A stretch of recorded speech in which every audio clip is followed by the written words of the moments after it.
I hope that Pure Ref plays ball for once in my life. It'd be nice. It'd be polite if Pure Ref was nice to me for once. But it's not usually. Or 100 times. If any ghost will do, they say any ghost in place of a name. If they do manage to raise one, there we go. its face will slowly replace their face. Let's see. I did have Some say a ghost one band that I discovered on Bandcamp this week. With like a and when that happened, and Charlie Potter was a small and two act. he said. It was bad years You know, did I just not post about it? and we were taking in 2 more, Jack Lawton and Ernie I guess maybe I'll fucking... One night in January. Ah, here we go. Peace by Proxy by Lorelei. String synth heavy lullaby of an album, perfect for moody days you just want to drown in. Fave track was One Euro, with distant carnival tunes, heavy reverb vocals, and a chill snare. Make this tumbleweed of a track perfect to spiral to. I also found out while looking into Chelsea Wolfe, because that's what this EP reminded me of, that Chelsea Wolfe was like 21 when she did her first album. That was like the only thing that I found this week. I've been mostly listening to Kinoko Teikoku. It's been a heavy Japanese, dreamy kind of week. But when the hour went by and he didn't come down, Not much new. we weren't so sure. We waited another 15 minutes and then got more and more nervous. I told myself like 2 days ago I was going to look at Junji Ito's art. When Ernie got So I just grabbed a couple refs before the stream. we waited A couple stills. Some from Tomie. Some from Uzumaki. Come on down, we called. But they didn't answer. Finally, And I kind of want to look at them. go and get them. Armed with the flashlights, we started up the stairs. It was as quiet and dark as a grave in that house. Part of the lesson for this week's week 52, even though I'm way behind, is reflections of faces. So I'm gonna try to integrate that a little bit. So you might see that I just kind of like draw a horizontal line and then occasionally mirror a shape, or attempt to. But there was fresh blood on the floor, and the window was wide open. It was about 25 feet to the ground, but there was no ladder or rope in sight that they could have used to get down. We searched the rest of the house and the land around the house and found nothing. We decided that they were playing a trick on us. We figured that in some way they had escaped through the window and were hiding in the woods. There's multiple bugs with this pure iOS version of Pure Ref, which is called like Dark Ref. It's not a version of Pure Ref, it's quite literally like, I think it's vibe coded Pure Ref. So it's not by the devs at all. And it's part of the reason that I gotta switch over to Obsidian for references, because it sucks to use. It's not fun. Ernie Kramer. There isn't much more to tell, he said. We weren't arrested, but the college disbanded the fraternity and suspended the 9 of us from school for a year. The strangest Oh, that's part much better. came after we graduated. Someone must have placed a curse on us. Every year since then, around the time of that initiation, one of us has died or gone crazy. I'm the only one left, he said, and I'm in pretty good health. But there are times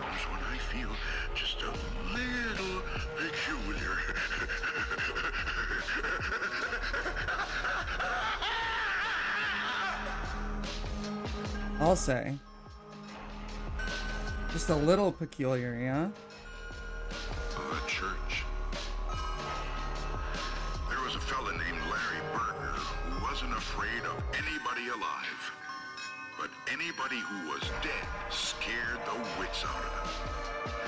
One night, Larry was out driving in the country in his old Jeep when he got caught in a bad thunderstorm. The rain was coming down in sheets. Since his Jeep didn't have a top to it, Larry started looking for a place to take shelter. But at the first place he came to, he didn't even slow down. It was an old deserted cabin, probably as dry as a bone inside.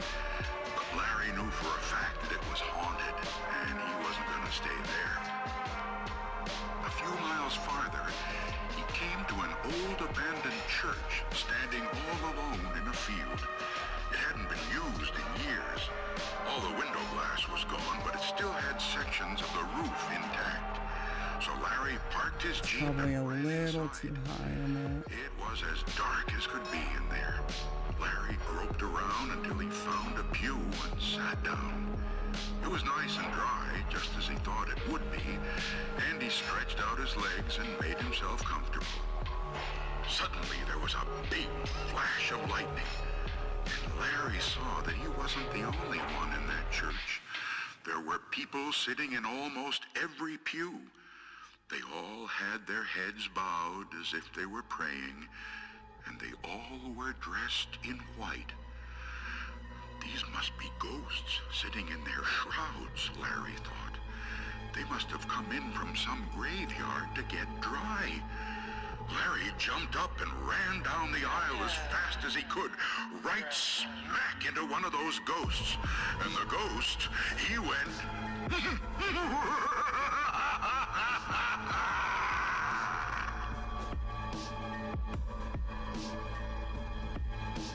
The bus stop. Ed Cox was driving home from work in a rainstorm. While he waited for a traffic I love old world names like Ed Cox. alone at the bus stop. She had no umbrella and was soaking wet. "Are you going toward Farmington?" he called. "Yes, I am," she said.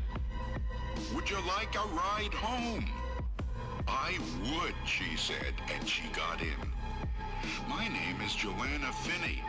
Thank you for rescuing me." "I'm Ed Cox," he said, "and you're welcome." On the way, they talked. I'd never take a ride from an Ed Cox in the middle of the road, the rainy road. And he told her about himself. By the time they got to her house, the rain had stopped. "I'm glad it rained," Ed said. "Would you like to go out tomorrow after work?" "I'd love to," Joanna said. She asked him to meet her at the bus stop since it was near her office. Well, they had such a good time, they went out many times after that. Always they would meet at the bus stop, and off they would go. Ed liked her more each time he saw her. But one night, when they had a date to go out, Joanna I did never not really noticed that the crosshatch just creates almost an hour. the hatching. Maybe something's wrong, he thought. And he drove to her house in Farmington. An older woman came to the door. "I'm Ed Cox," he said. Maybe Joanna told you about me. I had a date with her tonight. We were supposed to meet at the bus stop near her office, but she didn't show up. Is she all right?" The woman looked at him as if he had said something strange. "I am Joanna's mother," she said slowly. "Joanna isn't here now, but why don't you come in?" Ed pointed to a picture on the mantel. "Well, that looks just like her," he said. "It did, once," her mother replied. "But that picture was taken when she was your age, about 20 years ago. A few days later, she was waiting in the rain at that bus stop. A car hit her, and she was killed."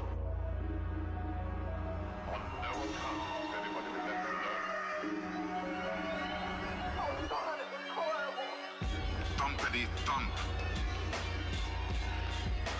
When we Schenectady from Schoharie. We rented a house awful cheap because it was spooked, and nobody would live in it. But we didn't care because we didn't take no stock in spooks.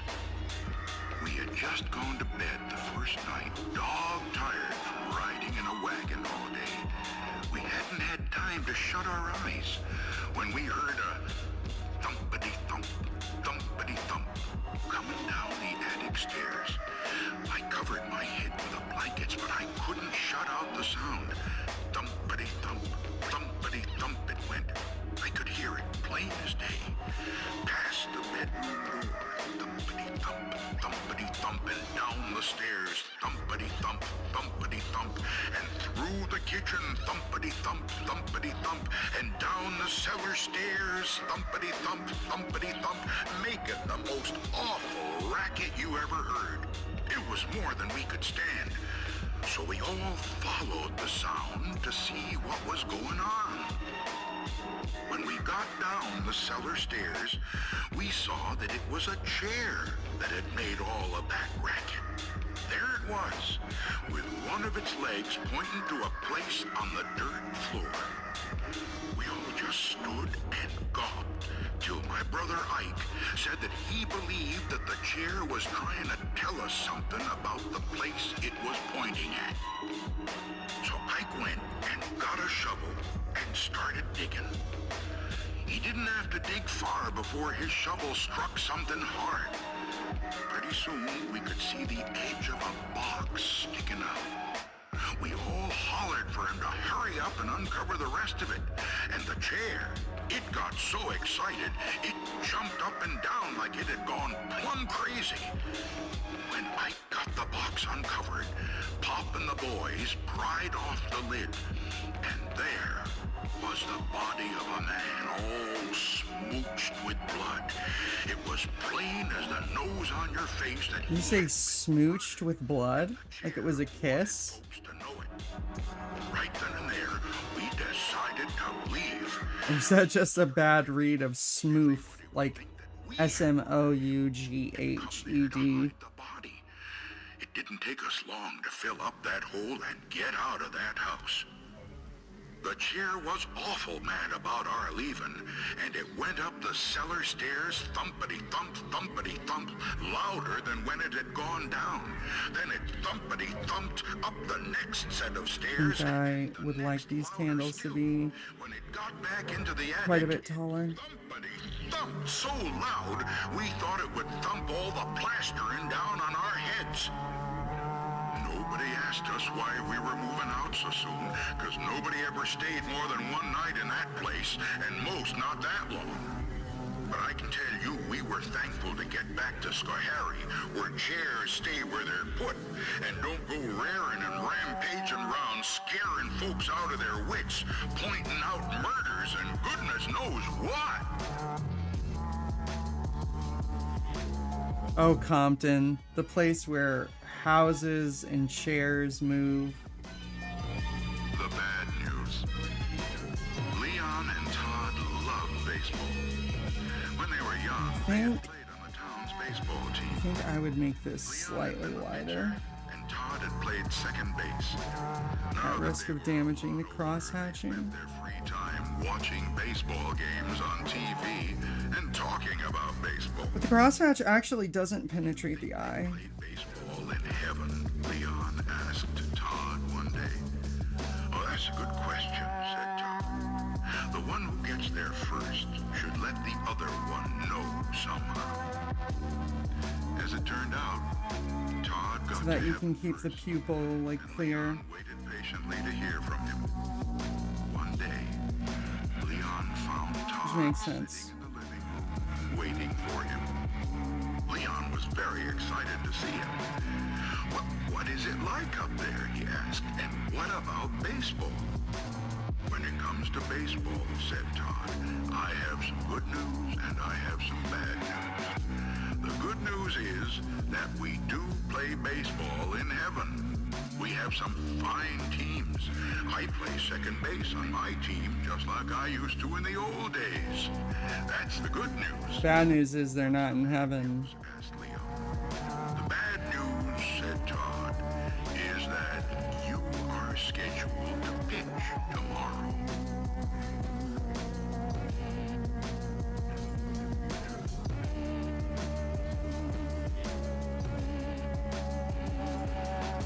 Cemetery soup.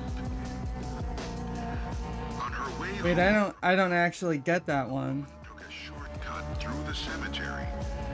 There, sticking up out of the ground, she saw a big bone. She picked it up and looked it over carefully. I probably missed something about how they assign the teams. Very good soup bone, she said. I think I'll take it home. It's perfect weather for hot soup. When she got home, the first thing she did was start the soup. Into the big soup pot went water, carrots, green beans, corn, barley, onions, potatoes, a snitch of beef, some salt and pepper, and the bone. She brought it all to a boil, then brought it down to a simmer. Yum, she said, sniffing it and tasting it. I can hardly wait till supper. Suddenly, she heard a small voice. Please give me back my bone. The woman paid no attention. Soon she heard the voice again.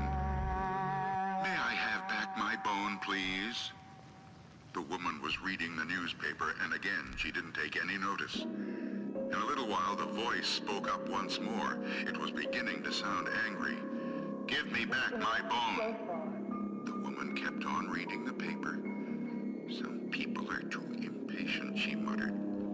Once more the voice spoke. Now it sounded very angry, and it was so loud that the whole house shook. I want my bone back! The woman reached into the pot, grabbed the bone, and threw it out the window. In a voice just as loud, she shouted, Take it! There was an eerie silence. Then the woman heard footsteps scurrying away from the house down the road toward the cemetery. And she got up and served herself some soup.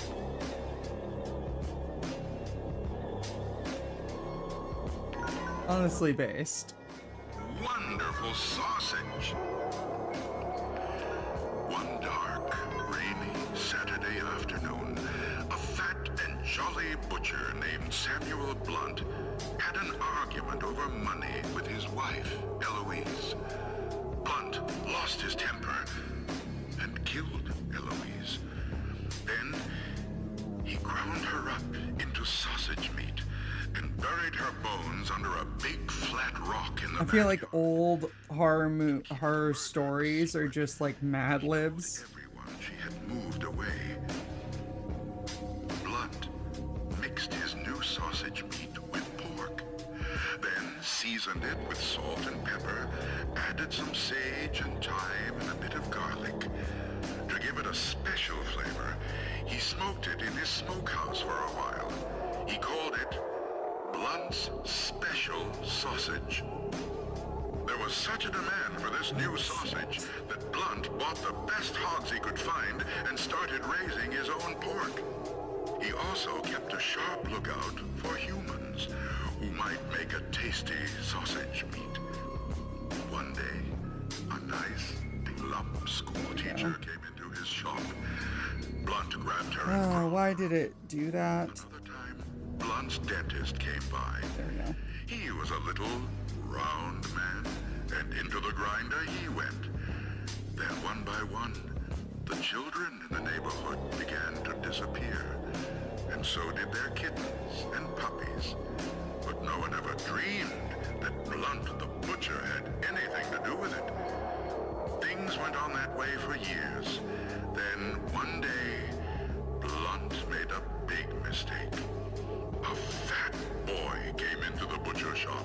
Blunt grabbed him and started to drag him off to the sausage grinder. But the boy broke loose and ran out of the shop, and Blunt chased after him, waving a big butcher knife. When people saw this, they realized at once what had become of all the missing children and grown-ups and kittens and puppies. An angry crowd gathered at the butcher shop. No one knows for sure just what happened to Blunt that day. Some say he was fed to his hogs. Others say he was fed to his sausage grinder. But he was never seen again. And neither was his wonderful sausage meat. I think if I switch to Lark. The bed by the window. The three old men shared a room at the nursing home. Their room had only one Both for Mark and for Eraser on this. to the real world. I can probably recreate this. Who had been there the longest had the bed next to the window. When Ted died, the man in the next bed, George Best, took his place, and the third man, Getting Richard it Green, proper is going to be a little tricky. Despite his illness, George was a cheerful man who spent his days describing the sights he could see from his bed. Pretty girls, a policeman on horseback, a traffic jam, a pizza parlor, a fire station, and other scenes of life outside. Richard loved to listen to George, but the more George talked about the life outside, the more Richard wanted to see it for himself. Yet he knew that only when George died would he have his chance. He wanted to look out that window so badly that one day he decided to kill George. I'm just trying to like Going to die soon anyway, he told himself. What difference would it make? well, I've got to do something sporadic, but it's also got to be kind of radial. Night, and the nurse could not get to him right away. He had pills he could take. He kept them in a bottle on top of the cabinet between his bed and Richard's. All Richard had to do was knock the bottle to the floor where George could not reach it. Probably fine if it's not perfect. George died, just as Richard had planned he would. And the next morning, Richard was moved to the bed by the window. Now he would see for himself all the things outside that George had described. After the nurses had left, Richard turned to the window and looked out. But all he could see was a blank brick wall. Oh, that's cool. That's a pretty good story. The cat's paw. Somebody was stealing the meat Jed Smith kept in his smokehouse. Every That's a day, very bacon or something else. Twilight Zone story. Finally, Jed decided he had to put a stop to it. One night, he hid in the smokehouse with his rifle and waited for the thief. He didn't have to wait long, for soon, a black she-cat slunk in. She was the biggest cat Jed had ever seen. When she jumped up and pulled down a ham hanging from the ceiling, Jed grabbed his rifle and turned on the lights. But instead of running away, the cat jumped at him. He fired and shot off one of her paws. Jed was sure he heard a woman scream right after his gun went off. The cat began tearing around the room, spitting and yowling. Then she ran up the chimney and was gone. Jed stared at the cat's paw. Only it wasn't a cat's paw anymore. A woman's foot lay wriggling on the floor, all shot up and bloody. So, it's a witch that's been doing it, he told himself. Just then, one of Jed's neighbors, a fella named Burdick, came racing down the road to get a doctor.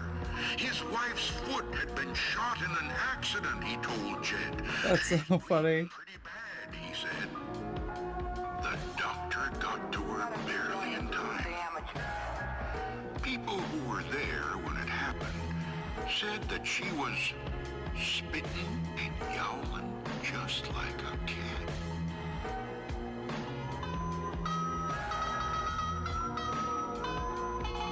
Susanna. Susanna and Jane shared a small apartment near the university where they were students. When Susanna got back from the library one night, the lights were out and Jane was asleep. Susanna undressed in the dark and quietly got into bed. She had almost fallen asleep when she heard someone humming the tune to the song, "Oh, Susanna." "Jane," she said, "please stop humming. I want to get some sleep." Jane didn't answer, but the humming stopped and Susanna fell asleep. She awakened early the next morning, too early, she decided, and was trying to get back to sleep when she heard the humming again. "Please go back to sleep," she told Jane. "It's too early to get up." Jane didn't answer, but the humming continued. Susanna became angry. "Cut it out," she said. "It's not funny." When the humming still did not stop, she lost her temper. She jumped out of bed, pulled the covers off Jane, and screamed. Jane's head was gone. Somebody had cut off her head. "I'm having a nightmare," Susanna told herself.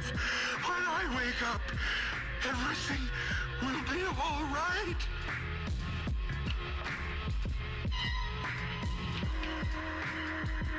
The Man in the Middle. It was almost midnight. Sally Truitt had just gotten on the subway train at 50th Street after visiting her mother. "Don't worry," Sally had told her. "The subway is safe. There's always a policeman on duty." But that night she didn't see one. Except for her, the subway car was empty. At 42nd Street, 3 tough-looking men got on. 2 of them were holding up the third, who looked drunk. His head rolled from side to side, and his legs refused to work. His head's probably too wide. His head came to rest on one of his shoulders. He's probably, like, due to the bridge here. She buried her And head this nose isn't wide enough. to notice. Which is actually a very easy fix. You could literally just One of the men stood up. "Take it easy, Jim," fix he it. said to the man in the middle. And he got off. But I wouldn't want to butcher the rest of the proportions, like, by tweaking stuff too much. "You'll be fine," he said, and he got off. Now the only ones left in the car were Jim and Sally. Just then the train went around a sharp curve, and Jim pitched onto the floor at Sally's feet. When she looked down at him, she saw a trickle of blood on the side of his head, and just above it, a bullet hole.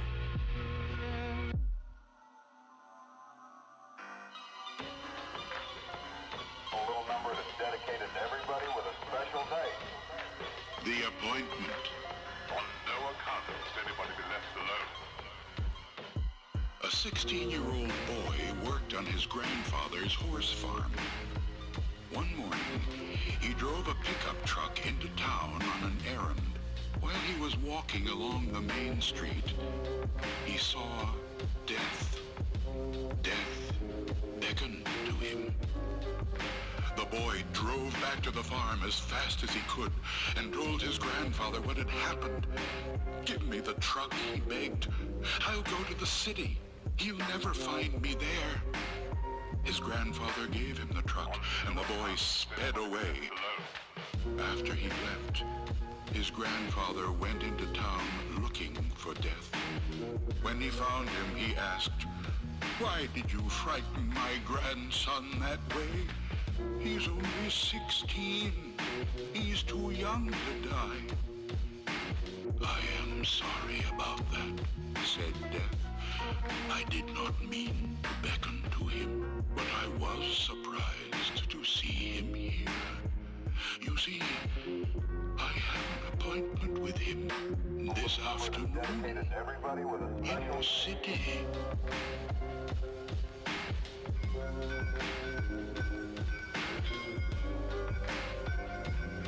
Is that literally the whole story? The whole story is just, you see, I am death, and I was shocked to see this guy here. That's the whole fucking story. Was that scary story just a 16-year-old got scared by death, and then the grandpa's like, you shouldn't scare me. You shouldn't scare my son. He's only 16. And Death's like, yeah, I had an appointment with him. I don't know why he was here. That's it? That's the story? Many of the student nurses I guess they can't all be winners. would have liked to see her fail at something, become frightened or cry, or do something that showed she had weaknesses like they did. One night, several students tried to frighten Alice with a practical joke. They borrowed the hand of a corpse they'd been studying in anatomy and tied it to the light cord in her closet. When she tried to turn on the light, she would find herself holding a dead man's hand. That would scare anybody, one of them said. If it doesn't scare her, nothing will. After tying the hand in place, they went to the movies. When they got back, Alice was asleep. But when they didn't see her the next morning, they decided to find out what had happened. There was no sign of Alice in her room, but they soon found her. She was sitting on the floor in her closet, staring at the dead man's hand and mumbling to herself. Alice didn't even look up. The joke had worked, but nobody was laughing.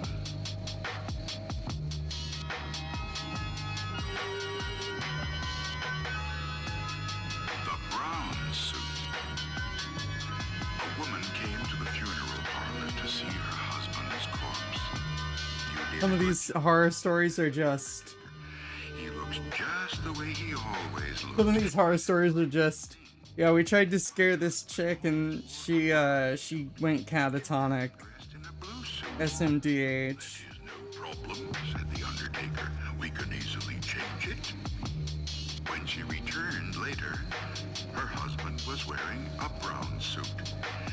Now he looks just the way he always did, she said. I know you went to a lot of trouble. It was no trouble, he said.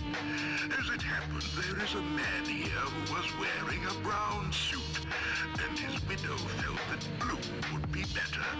He's about your husband's size. So we gave him the blue one and gave your husband the brown one.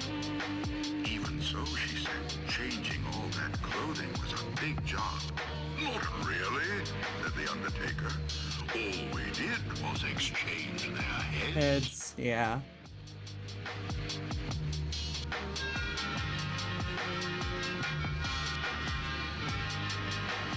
Baroom. Oh, Leary is dead and O'Reilly don't know it. O'Reilly is dead and O'Leary don't know it. They both are dead in the very same bed, and neither one knows that the other one's dead. Baroom. Baroom. O'Leary is dead and O'Reilly don't know it. O'Reilly is dead and O'Leary don't know it. They both are dead in the very same bed, and neither one knows that the other one's dead. Baroom. Baroom.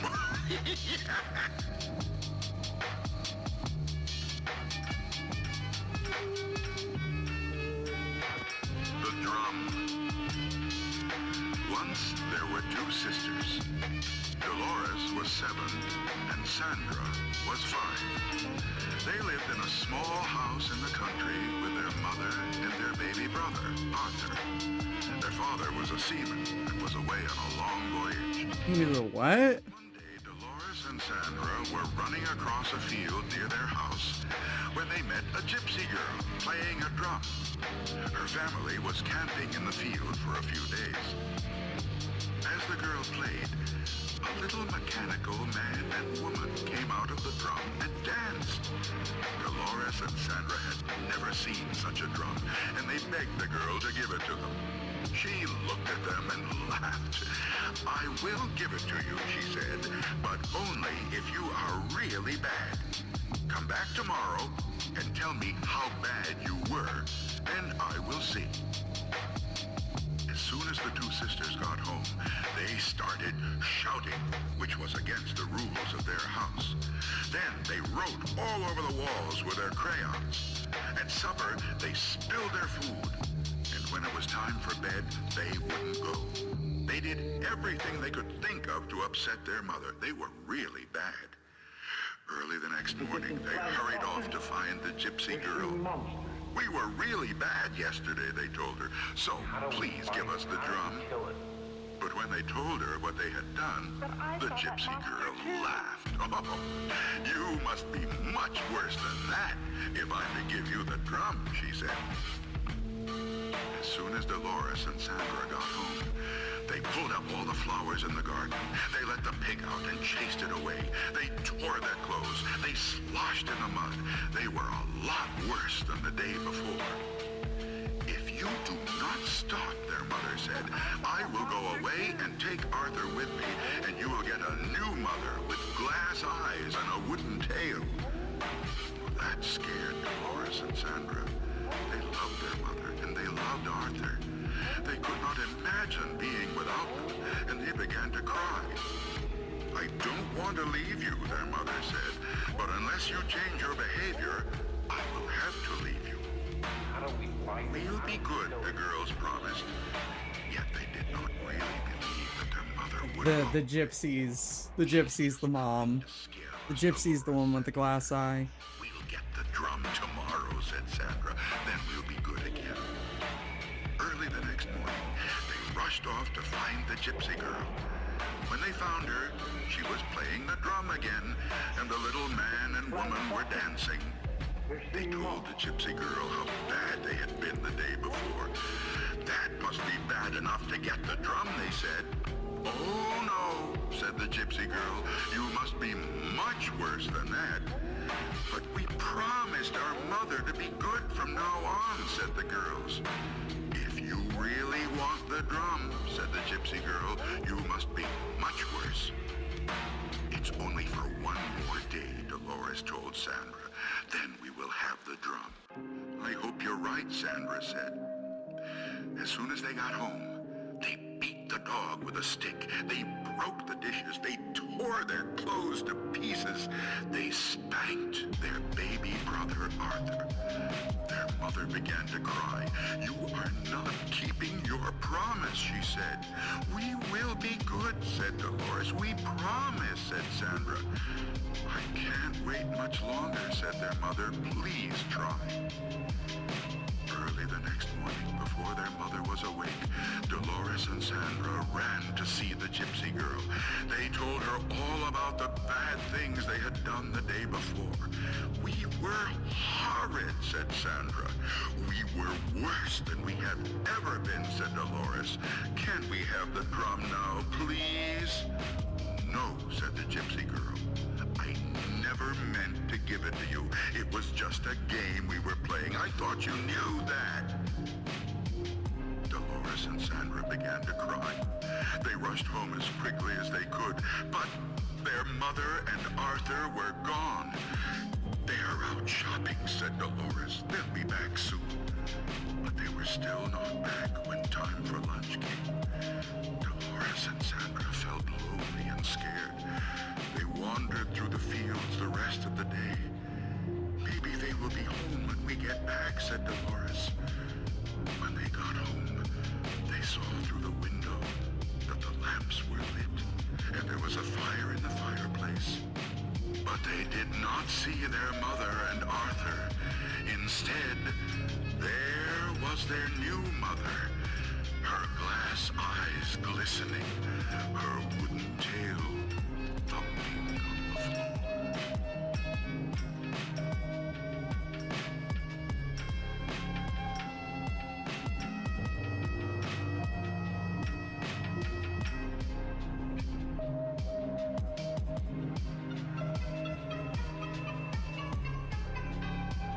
Rings on her fingers.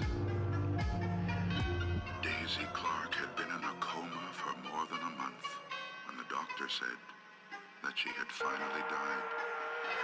She was buried on a cool summer day in a small cemetery about a mile from her house. May she always rest in such peace, her husband said. But she didn't. Late that night, a grave robber with a shovel and a lantern began to dig her up. Since the ground was still soft, he quickly reached the coffin and got it open. His hunch was right. Daisy had been buried wearing two valuable rings, a wedding ring with a diamond in it, and a ring with a ruby that glowed as if it were alive. The thief got down on his knees and reached into the coffin to get the rings, but they were stuck fast on her fingers. So he decided that the only way to get them was to cut off her fingers with a knife. But when he cut into the finger with the wedding ring, it began to bleed, and Daisy Clark began to stir. Suddenly, she sat up. Terrified, the thief scrambled to his feet. He accidentally kicked over the lantern and the light went out. He could hear Daisy climb out of her grave. As she moved past him in the dark, he stood there, frozen with fear, clutching the knife in his hand. When Daisy saw him, she pulled her shroud around her and asked, "Who are you?" When the grave robber heard this corpse speak, he ran. Daisy shrugged her shoulders and walked on, and never once looked back. But in his fear and confusion, the thief fled in the wrong direction. He pitched headlong into her grave, fell on the knife, and stabbed himself. While Daisy walked home, the thief bled to death. Faster and faster. Sam and his cousin Bob went walking in the woods. The only sounds were leaves rustling and now and again a bird chirping. "It's so quiet here," Bob whispered. But that soon changed. After a few minutes, the two boys started whooping and hollering and chasing one another around. Sam ducked behind a tree. When Bob came by, Sam jumped out at him. Then Bob raced ahead and hid behind a bush. When he looked down, there at his feet was an old drum. "Sam, see what I found," he called. "It looks like a tom-tom. I bet it's 100 years old." "Look at the red stains on it," said Sam. "I bet it's somebody's blood. Let's get out of here." But Bob could not resist trying the drum. He sat on the ground and held it between his legs. He beat on it with one hand, then the other, slowly at first, then faster and faster, almost as if he could not stop. Suddenly there were shouts in the woods and the sound of hoofbeats. A cloud of dust rose from behind a line of trees. Then men on horseback galloped toward them. "Bob, let's go," Sam shouted. He began to run. "Hurry!" Bob dropped the drum and ran after him. Sam heard the twang of a bow firing an arrow. Then he heard Bob scream. When Sam turned, he saw Bob pitch forward, dead. But there was no arrow in his body, and there was no wound. And when the police searched, there were no men on horseback, and there were no hoofprints, and there was no drum. The only sounds were leaves rustling, and now and again a bird chirping. Just delicious. George Flint loved to eat. Each day at noon, he closed his camera shop for 2 hours and went home for a big lunch his wife Mina cooked for him. George was a bully, and Mina was a timid woman who did everything he asked because she was afraid of him. On his way home for lunch one day, George stopped at the butcher shop and bought a pound of liver. He loved liver. He would have Mina cook it for dinner that night. Despite all his How do I get this stroke? I might be drawing too small, like much too small. that a rich old woman in town had died. Her body was in the church next door. It was in an open coffin. Anyone who wanted to see her could. As usual, George was not interested in what Mina had to say. I've got to go back to work, he told her. After he left, Mina began to cook the liver. She added vegetables and spices and simmered it all afternoon just the way George liked it. When she thought it was done, she cut off a small piece and tasted it. It was delicious, the best she had ever made. She ate a second piece, then a third. It was so good she couldn't stop eating it. It was only when the liver was all gone that she thought of George. He would be coming home soon. What would he do when he found that she had eaten all of the liver? Some men would laugh, but not George. He would be angry and mean, and she didn't want to face that again. But where could she get another piece of liver that late in the day? Then she remembered the old woman lying in the church next door, waiting to be buried. George said he never had a better dinner. Have some liver, Mina, he said. It's just delicious. I'm not hungry, she said. You finish it. That night, after George had fallen asleep, Mina sat in bed trying to read. But all she could think about was what she had done. Then, she thought she heard a woman's voice. Who has my liver? It asked. Who has it? This is the bone story, just with a liver. Was she dreaming? Now the voice was closer. Who has my liver? It asked. Who has it? I've heard this one before. Mina wanted to run. No, she whispered. I don't have it. I don't have your liver. Now the voice was right next to her. Who has my liver? It asked. Who has it? Mina froze with terror. She pointed to George. He does, she said. He has it. Suddenly, the light went out, and George screamed and screamed.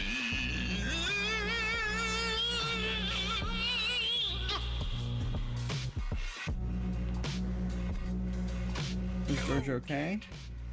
Tom Connors was on his way to a dance in the next village.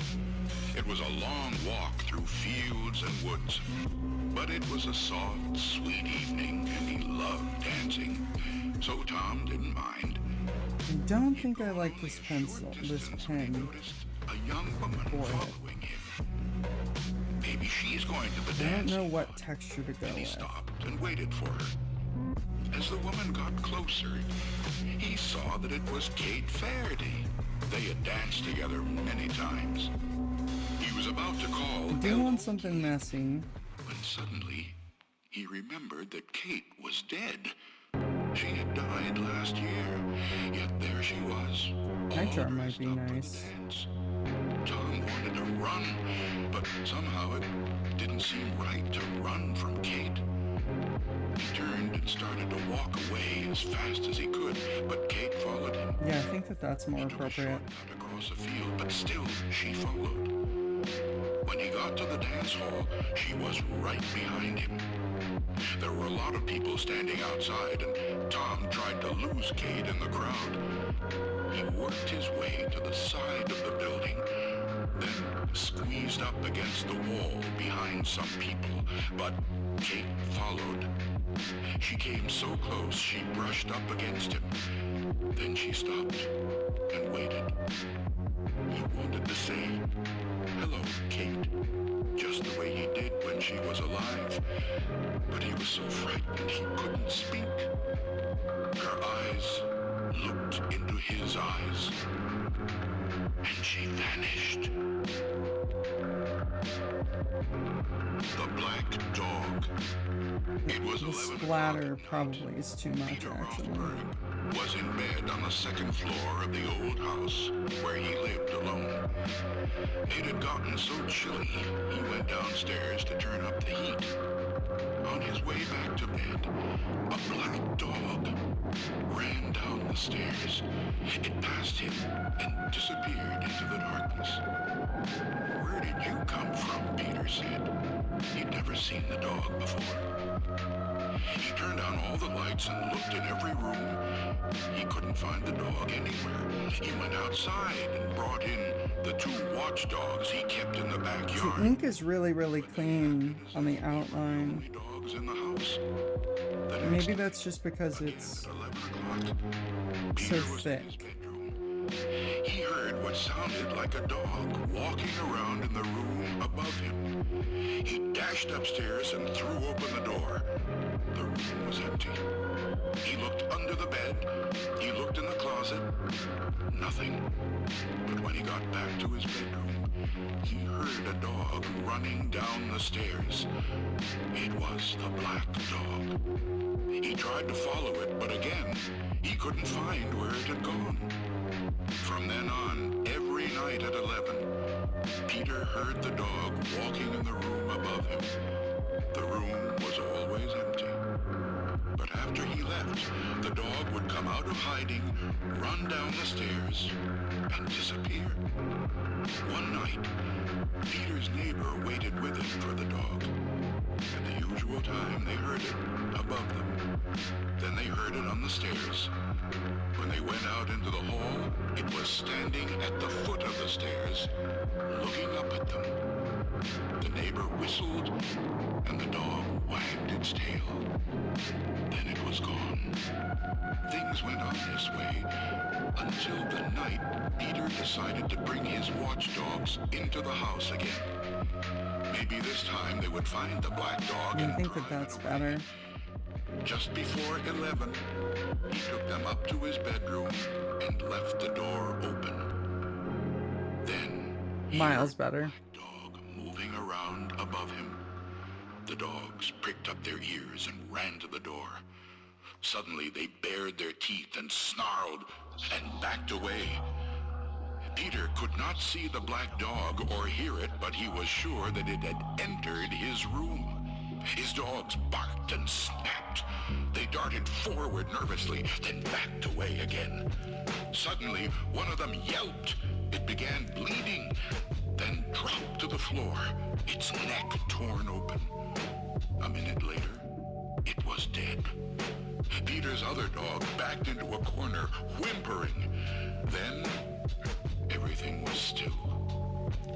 The next night, Peter's neighbor came back with a pistol. Again, they waited in his bedroom. At 11 o'clock, the black dog came down the stairs. As before, it looked up at them and wagged its tail. When they started toward it with a pistol, it growled and disappeared. That was the last Peter saw of the black dog. But it didn't mean that the dog was gone.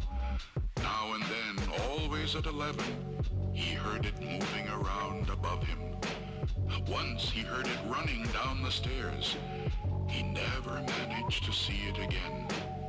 But he knew that it was there. Footsteps. Liz was doing her homework at the dining room table. Her younger sister, Sarah, was asleep upstairs.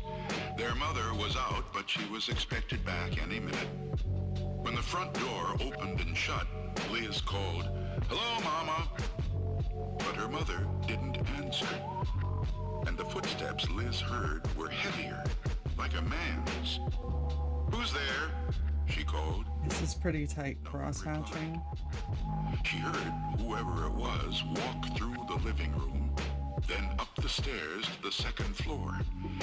The footsteps moved from one bedroom to another. Again, Liz called, "Who's there?" The footsteps stopped. Then she thought, "Oh my God, Sarah's in her bedroom." She ran upstairs to Sarah's room. Only Sarah was there, and she was asleep. Liz looked in the other rooms, but found no one. She went back down to the dining room, scared out of her wits. Soon she heard footsteps again. They were coming down the stairs, into the living room. Now they went into the kitchen. Then the door between the kitchen and the dining room slowly began to open. "Get out!" Liz screamed. The door slowly closed. The footsteps moved out of the kitchen, through the living room, toward the front door. The door opened and shut. Liz ran to the window to see who it was. No one was in sight, nor were there any footprints in the fresh snow that had been falling. Welcome back. Like cat's eyes, as Jim Brand lay dying. His wife left him with his nurse and went into the next room to rest. She sat in the dark, staring into the night. Suddenly, Mrs. Brand saw headlights come rapidly up the driveway. "Oh no," she thought, "I don't want visitors now, not now." But it wasn't a car bringing a visitor. It was an old hearse with maybe a half-dozen small men hanging from the sides. At least that's what it looked like. The hearse screeched to a stop. The men jumped off and stared up at her, their eyes glowing with a soft yellow light, like cat's eyes. She watched with horror as they disappeared into the house. An instant later, they were back, lifting something into the hearse. Then they drove off at high speed, wheels squealing, the gravel in the driveway flying in all directions. At that moment, the nurse came in to say We have a caller. Jim Brand had died.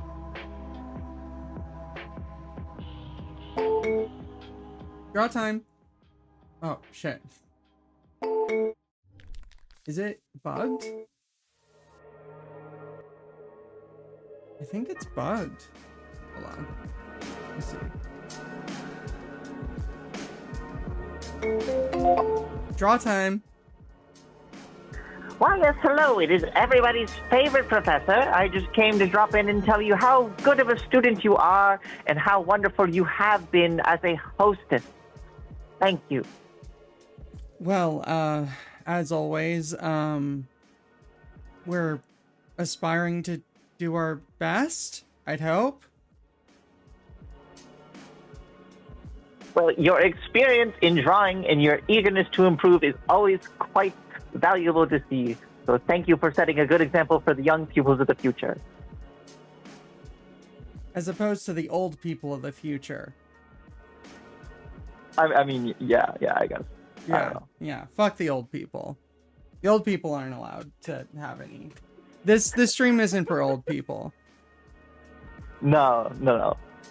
All right, thank you. Bye. All right, have a good one.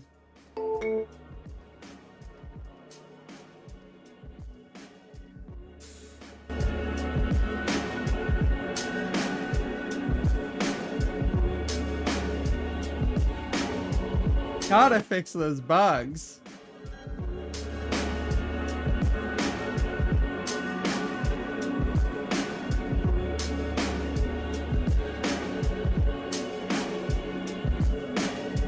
Thinking about like Heimerdinger.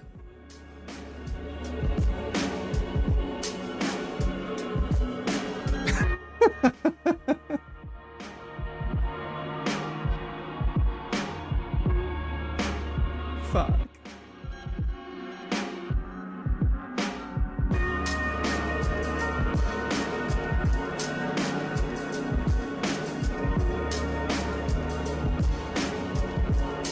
I thought that was really Heimerdinger.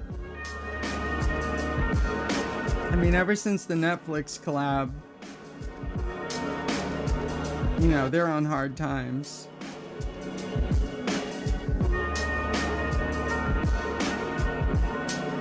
Even Ito doesn't finish these lines. Hold on a second.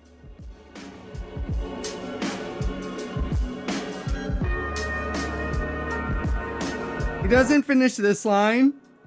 These are crosshatched. That they're not even full lines. This is really low res. Oh, that's a cool bug. I've sent emails to get these bugs fixed in dark refs And like nothing. This app hasn't been updated in like forever. I've got to move to Obsidian. But I've got to, that would mean importing all my references. It'd suck. Anyway, the moral of the story is don't finish your lines. Don't finish them, because Ito isn't finishing them. It's all about the illusion. Oh, this is not the same playlist as before. This is like some fucking dark morbid, the city is old type deal. Has anyone else been getting like YouTube gaslighting you to go to bed lately? I feel like lately, anytime I'm about to put my phone away to go to bed, YouTube has like a video that's titled like, you should go to sleep. You made it through the day. It can't be just me. Can't be just me. Okay, great. Great. The Dunwich Horror. Gorgons and hydras and chimeras, dire stories of Celino and the Harpies may reproduce themselves in the brain. I think I've had enough of the lo-fi digital horror stuff. I'll take a little bit of communion after dark. Last time I left you in charge of something. Ugh. This is about those stupid Tamagotchis? Actually, it is. Okay, guys, you left me it's with by 6 of them, weird-ass David. Taking care of channels. that many is like a full-time job. I left you with 6 adult Tamagotchis in perfect health, and by the time I came home, they were all dead. You have to like actively. That's a fucking lie. This is a lie. This audio, this is a lie. I've owned a modern generation Tamagotchi. Adult Tamagotchis are suicidal. The older they get, the harder it is. Murder them. We don't even need to talk about this. They're very suicidal. They beep randomly. It's fucked. Our sun is dying. Mankind faces extinction. It's fucked.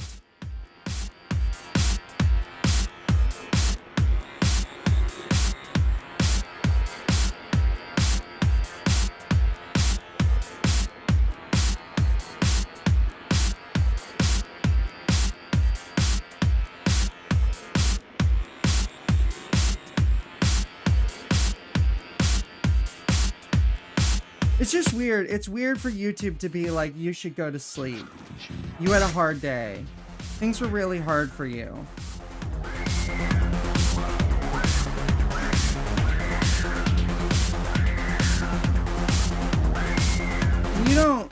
You don't know anything. Don't pretend. YouTube, you haven't been my friend since like 2007.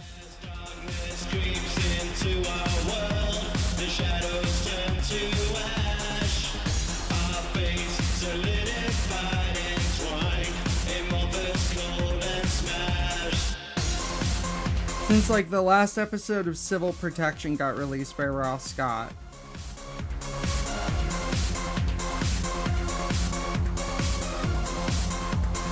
This, like, let's not mince words, YouTube. This is extortion. I give you money because I literally, like, get ads otherwise.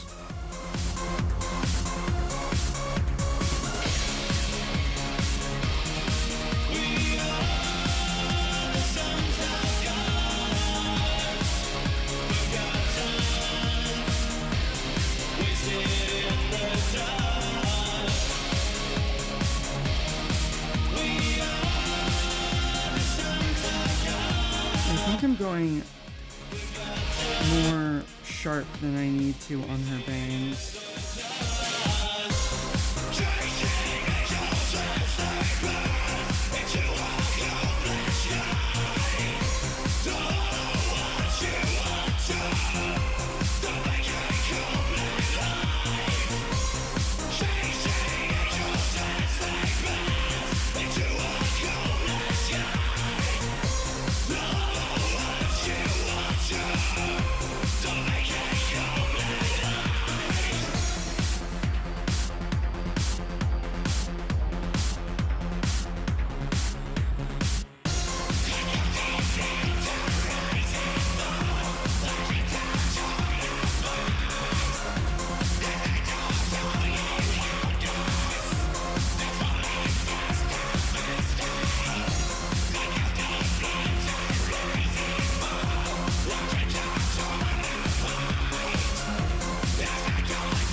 How do you get like the line density so high?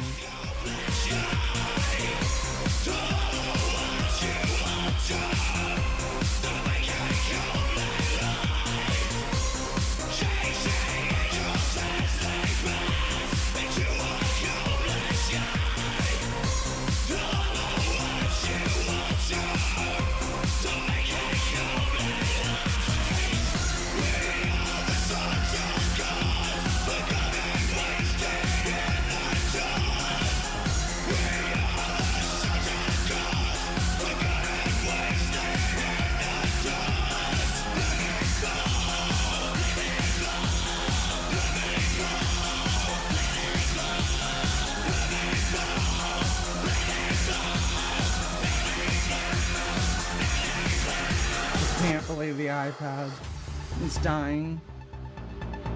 What's up, Moose?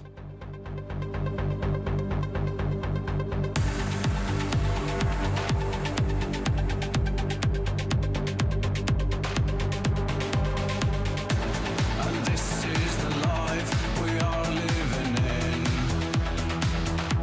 A circle of lies. Moose, I just want you to know that despite playing Withering Waves, I have not spent any money on that game. The Gachapon Slop, I have not. The Chinese haven't gotten any money out of me, so you should be very proud of me. It's lost. And the false game is in.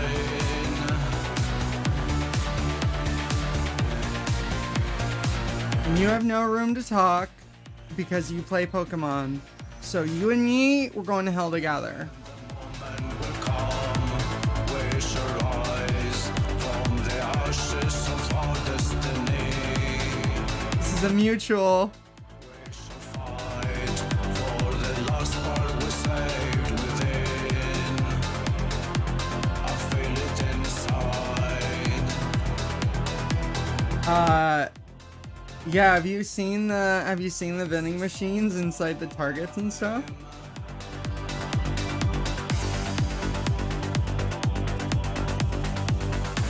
In shadows we're bound, we're lost in the night.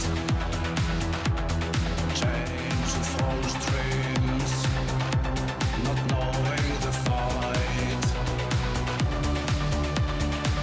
From the depths of the sea, we reclaim our flag. So curious about how you handle it.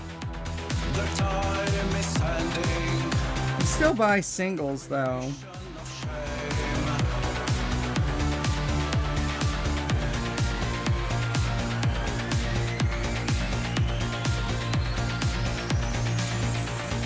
And when the moment will come, we shall rise from the ashes of our destiny. We shall fight for the last part we saved within.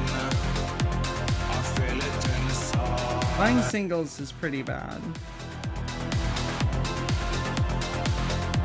'Cause this is our time.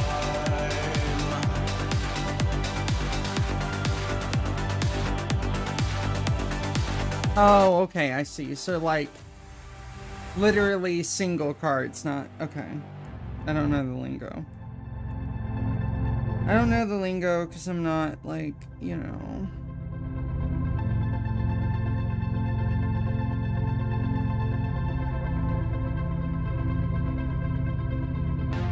And I was wandering in my true home, full of rivers and trees. And I have heard Father calling, "My son, where have you been?"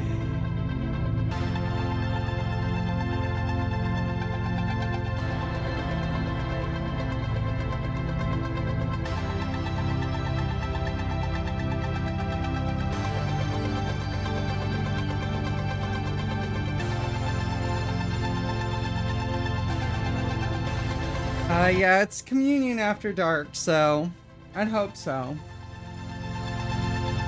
Goth nightclub vibes.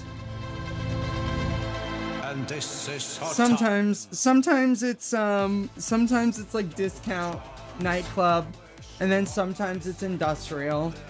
It just depends on who, like which every episode is like a collection of music that various DJs have picked. So usually I think that this kind of music is more, this is Winter's more style. Paradise is more of an industrial type, I think. We shall rise from the ashes of our destiny. We shall fight for the last part we saved within. I feel it inside.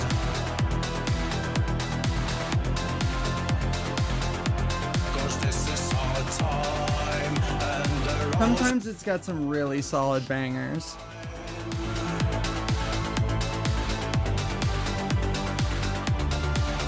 We weren't here for the Fallout New Vegas stream, so what's your favorite Dracula flow line?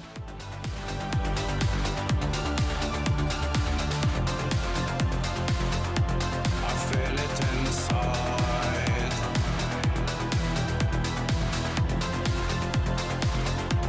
Cause this is our time, and the roses of gardens will shine.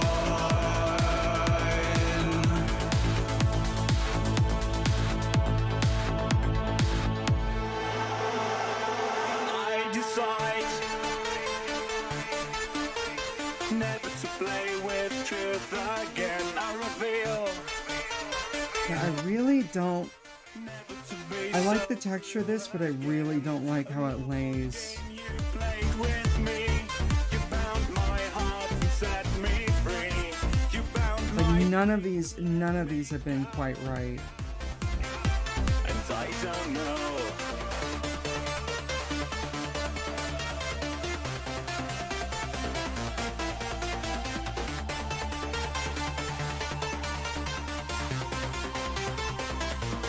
We are like sheep. And most of the ones that are the right texture are like very square-ended, and I just don't think that that's right. We can't hear their laughter. A passion game I played with you. Skipped the beer and gave the ball. I Reach for my neck, you'll get turned into an example. That's pretty good. my skin. Alright, gang. Well, the iPad's low on battery, so I think we gotta get going. It's been a pretty good session. As always, don't be cheesy, keep it sleazy, and don't get caught. And I will see you next time. See you next week. Bye. It's so hard.